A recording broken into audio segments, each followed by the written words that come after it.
Hello friends, मैं श्यामन सिंह आप सबका स्वागत करता हूं अपने चैनल पे। फ्रेंड्स, काफ़ी दिन के बाद मुझे ये लगा कि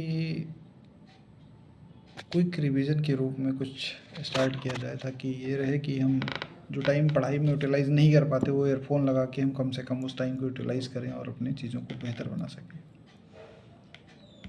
ठीक है, छोटे छोटे वीडियो के रूप में 5 मिनट, 6 मिनट, 7 मिनट ऐसे वीडियो लेके आऊँगा। और आप लोग अगर अप्रिशिएट करते हैं, आप लोग लाइक करते हैं, सब्सक्राइब करते हैं, तो मैं आगे भी आप लोगों को क्विक रिवीजन सीरीज़ के रूप में नियर अबाउट 50% चीज़ें मैं आपको याद करवाऊँगा इससे। ठीक है, तो अभी हम बात करते हैं पॉलिटी की। और पॉलिटी में चाहे वो वनडे एग्ज़ाम हो या यूपीपीसीएस तक का, ठीक है, जो फैक्चुअल डेटा आते हैं ऑब्वियसली मैं उनको ज़रूर याद करवा दूँगा। ठीक, जैसा कि संविधान में बताया गया है कि जो मूल संविधान था उसमें कितने भाग थे? 22 भाग और 8 अनुसूचियाँ थी। वर्तमान में कितनी अनुसूची हैं? 12 अनुसूची हैं, जिसको अलग अलग संविधान संशोधन के द्वारा जोड़ा गया। ठीक है, पहले में क्या आता है? संघ एवं राज्य क्षेत्र के बारे में उल्लेख किया गया है। दूसरे में क्या किया गया है? वेतन के बारे में किया गया। और तीसरे में शपथ की बात की गई। हम इसको याद कैसे रखें? देखो, 2 और 3 में कन्फ्यूज़न होता है। ठीक, तो हम याद कैसे करेंगे? जब हम किसी के यहाँ काम करने जाते हैं, ठीक, मान लें कि कहीं हम जॉब के लिए जाते हैं, तो पहले हम क्या करते हैं? भैया सैलरी कितनी है?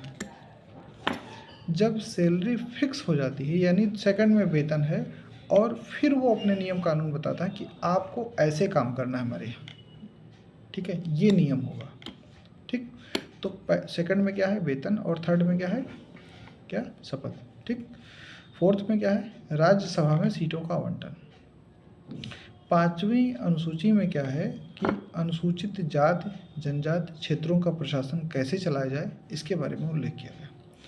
और 7वीं अनुसूची में स्पेशल राज्यों के बारे में, स्पेशल कैटेगरी के बारे में बताया गया वहाँ पे, जिसमें आते हैं केवल 4 राज्य हैं। उनको आसान करना बहुत याद करना बहुत आसान है। आप MMTA से भी याद कर सकते हैं। असम, मेघालय, त्रिपुरा और मिजोरम 4 राज्य आते हैं। ठीक, अब आता है उसके बाद 7वीं अनुसूची। 7वीं अनुसूची में 7वीं अनुसूची को 3 क्लास में डिवाइड किया गया है: संघ में, राज्य में और समवर्ती सूची में। संघ में कितनी है? पहले 100 थी, अब 99 रह गई हैं। और राज्य में पहले 66 थी, अब 61 बची हैं। और समवर्ती सूची में पहले 47 थी, अब 52 है। ठीक, यानी दोनों में संघ में और राज्य में दोनों में कम हुई है, लेकिन समवर्ती सूची में बढ़ गई। ठीक, दूसरी चीज़ आती है कि 8वीं अनुसूची में भाषा का उल्लेख किया गया।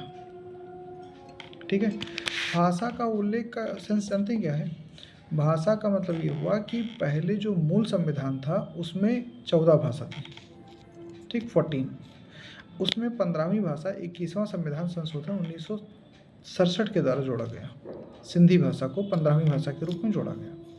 ठीक, फिर उसके बाद में 71वां संविधान संशोधन 1992 के तहत जोड़ा गया 3 भाषा को। कौन कौन सी?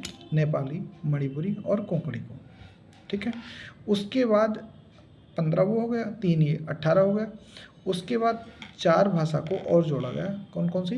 बोडो, डोगरी, मैथिली और संथाली को। 4 भाषा को लास्ट में जोड़ा गया है, और ये 92वां संविधान संशोधन 2003 के तहत जोड़ा गया। ठीक है, अब आता है हमारी 8 अनुसूचियाँ हो गई जो मूल संविधान में थी। 9वीं अनुसूची को भूमि सुधार का उल्लेख किया गया है। और जो कोहिलो केस था, जो आपने पढ़ा होगा, वो भी 9वीं अनुसूची से रिलेटेड था, जो कि पहला संविधान संशोधन 1951 के तहत जोड़ा गया। ठीक है, दूसरी 10वीं अनुसूची जो आती है वो दल बदल विरोधी कानून है। ठीक, 52वां संविधान संशोधन 1985 को जोड़ा गया था, यानी अगर डेट पूछे तो 15 फरवरी 1985 को जोड़ा गया था। और उसके बाद जो 11वीं अनुसूची है उसमें पंचायती राज का उल्लेख किया गया है, और उसमें पंचायती राज का उल्लेख किया गया है, जो कि 73वां संविधान संशोधन 1992 को। और जो पंचायती राज दिवस मनाया जाता है वो 24 अप्रैल को मनाया जाता है। 24 अप्रैल 1993 को पंचायती राज दिवस को लागू किया गया था। ठीक है, इसलिए मनाया जाता है।